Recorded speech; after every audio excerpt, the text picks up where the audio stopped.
The disturbing new Netflix documentary, Tell Them You Love Me, delves into the controversial story of Anna Stubblefield, a Rutgers University philosophy professor, and Derrick Johnson, a non-verbal man with cerebral palsy. Netflix challenges viewers to draw their own conclusions about Anna's guilt. Shockingly, Anna appears in the documentary to share her side of the story. Keep watching to uncover the twisted events that led to Anna's conviction and 12-year prison sentence. The story begins in 2009 when John Johnson, Derrick's brother and a PhD student at Rutgers University, approaches his professor, Anna Stubblefield.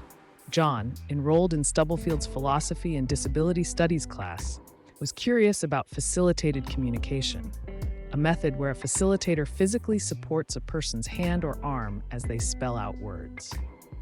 Stubblefield, having completed a 3-day workshop on facilitated communication at Syracuse University in 2008, felt confident offering to help Derrick communicate using a keyboard.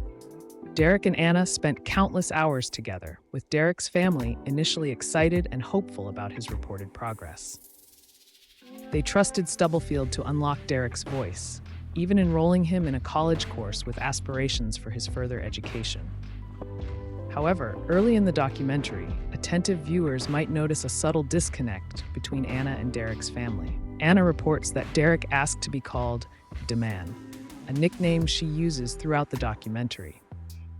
In contrast, Derrick's mother mentions that a favorite camp counselor used to call him D-Man. This discrepancy raises questions about Anna's over-reliance on her own interpretations and failure to consult his family. As the documentary progresses, themes of power and control emerge. Anna, a married mother, begins to develop romantic feelings for Derrick and increasingly claims to voice Derrick's desires and preferences. She insists that Derrick prefers classical music over the gospel he grew up with, and that he is a vegetarian, revelations met with surprise and dismay by his family. The family grows skeptical of Anna's intentions, as she claims Derrick wants to live independently. Anna eventually confesses to Derrick's family that they are in love and have had sex. John and Daisy, shocked and horrified, become convinced that the relationship is predatory. Despite their attempts to keep Derrick away from Anna, her persistent efforts to spend time with Derrick alone lead them to report her actions to the authorities. Stubblefield is initially convicted of aggravated sexual assault, receiving a 12-year prison sentence. The documentary highlights the controversy surrounding facilitated communication, a method largely discredited by the scientific community. Numerous studies have shown that facilitators, not individuals with disabilities, are generating the messages. Despite Anna's claims of Derrick's intelligence, assessments by a clinical psychologist revealed that Derrick could not perform basic preschool-level tasks or understand decisions. Therefore, none of the communication obtained by Anna was allowed as evidence in the trial, painting a picture of a white, abled woman who used her position of power to exploit a disabled man and isolate him from his family. In his impact statement, Anna's husband, Roger Stubblefield, described her as a pathological liar and narcissist, emphasizing the severe emotional and financial repercussions for both their family and Derrick Johnson's family. He expressed that Anna should have known better given her extensive work with individuals with mental disabilities.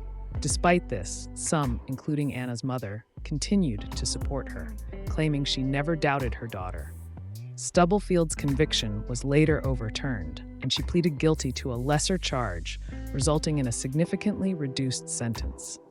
She has since been released from prison, continuing to insist that she was a facilitator for Derrick's true voice and desires, and that his family has chosen to limit his capabilities.